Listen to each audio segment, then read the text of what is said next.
तपाईले यो पिलर अहिले देखिरहनु भएको छ तपाईको यो मिजी वार्ड नम्बर 4 को चार अन्तर्गत सिमानामा पर्छ। तपाईको यो भारतले अनावश्यकमा आएर भित्री मिचेर एउटा नयाँ पिलर चाहिँ खडा गरेर तपाईको भर्खरै खडा गरेको यहाँनिर तपाईको चाहिँ काठहरु पनि देखिरहेछ। यहाँले तारहरुको भर्खरै खडा गरेको 86 अग्लो 3 छ।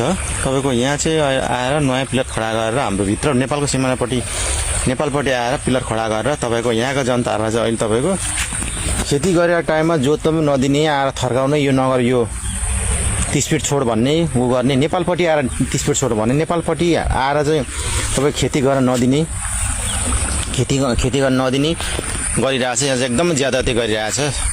सम्बन्धित निकायको ध्यान पनि जाओस्। म वडालाई पनि मैले जानकारी गराएको छु। जिल्ला पनि जानकारी गराएको छु।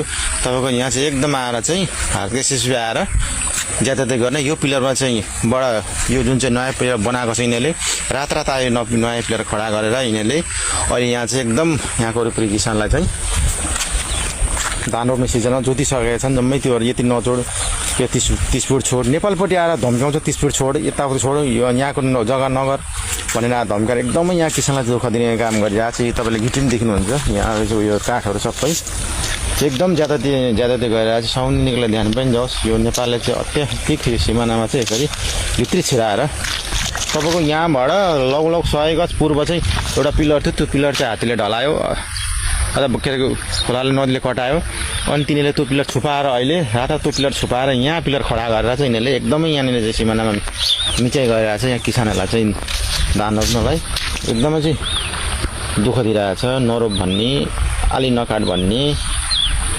काटिस भन्नेतिर चाहिँ म फालिदिन्छु भन्ने धान नरोप भन्ने एकदम नेपालको पूर्वपट्टि चाहिँ तपाईको दुःख दिइरहेछ। सम्बन्धित ध्यान पनि जाओस्।